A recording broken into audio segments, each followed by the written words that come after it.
So, today is March 31st. It's the last day of March.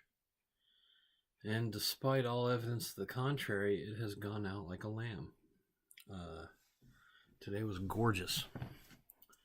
I went for a walk without any kind of a sweatshirt or anything and was perfectly comfortable the whole time. Now, I must say, as someone who is a heavier gentleman, I weigh 260 pounds-ish, and that can fluctuate quite a bit day to day.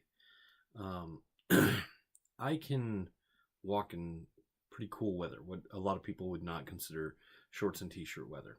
I don't know that it ever got all the way to 60, but it was above 55, so somewhere in the upper 50s. And I was able to, withstand it just fine.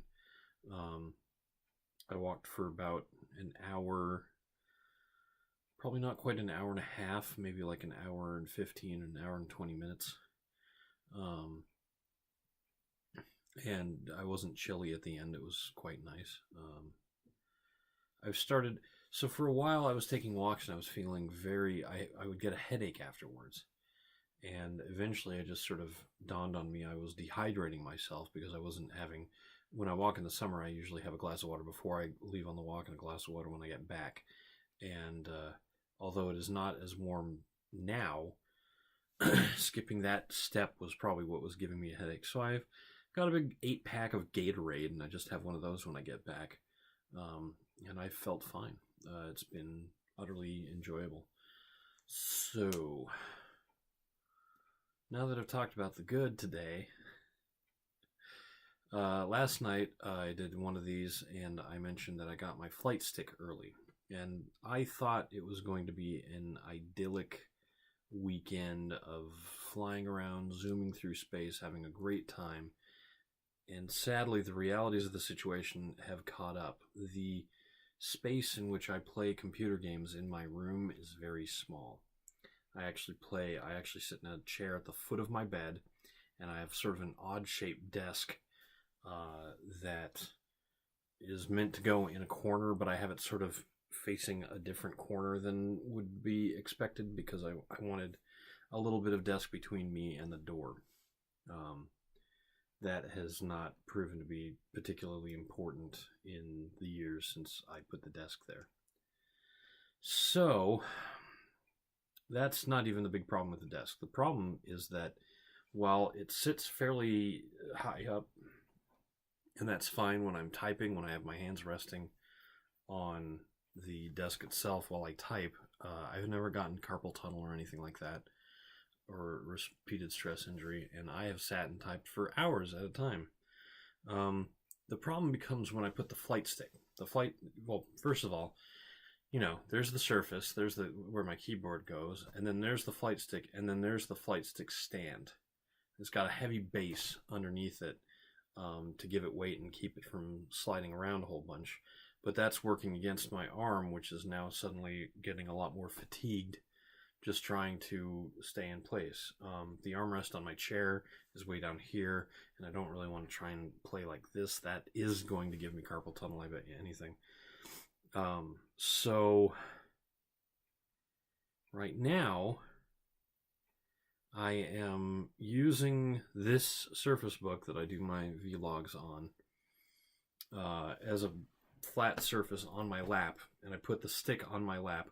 However, it's not big enough for both the stick and the throttle. So the throttle is up there, and the throttle isn't giving me as much trouble in the arm as the stick is. It's probably the motion of the hand, or the position of the hand, I should say. But, and I've heard stories. I've heard stories about people that get setups like this, and they call it the plywood solution. You just get a 3x2 bit of foot by 2 feet piece of plywood, and you set it on your lap, and then you put both controls on the lap, and that puts it right at the height and angle that it would help. I don't know if I have room for both of them in my lap. I probably have room for both of them in my lap, but if I want to pitch down or throttle forward, I'm going to whack my hands into the desk. So that's going to lead me to my third thing, which is actually the really good news, and I don't think I mentioned it last night.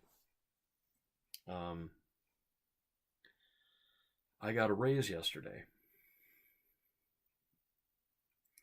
I got a 30% raise yesterday. Well, a little less than 30%, but more than 25. And I don't want to say exactly how much money I make because that wouldn't be in everybody's best interest. But this is a big deal. I've been thinking about moving for some time, and now it seems like that's a real possibility because I'm going to be able to afford to pay rent and be able to save up and pay rent on the 2 months that I'm required by my employers to take off so that they can comply with Washington state law and not give me benefits because I am in fact a part-time employee. Maybe I'll describe some of that situation. I don't know if I already have, but anyway, a lot of people who work for agencies in the state of Washington know what this is about. You work 56 weeks, not 56, 42 weeks of the year. And then you have to take about 8 weeks off. I say 42 because most places also have you take off Christmas, and between all the other holidays, you usually have at least a full extra week off. So instead of 44 plus 8 for 52, it's 42 plus 8 plus 2 extraneous weeks that most people don't work during the year. If you're really lucky and your 2-month break falls on Christmas, then that usually works itself out. But mine almost always falls in summer. And even though I'm still only going to do one of these a day, I am probably going to have very little to do with my time other than make some of these. So maybe I'll get creative. And originally this wasn't a project that I needed to do a lot of production on, do a lot of editing for. Well, maybe I'll do something, weird and fun for one of these. Especially because I am going to have hopefully quite a bit of extra money saved up going into this next one, which will be starting sometime in May. So, yeah, save up the money and live off that, or get myself an entirely new desk. I've got options. Options are nice, though. And this is a good day. I'm a little anxious about the future, what that might bring, but I'm Eric Spornitz, and as always, tomorrow will be better.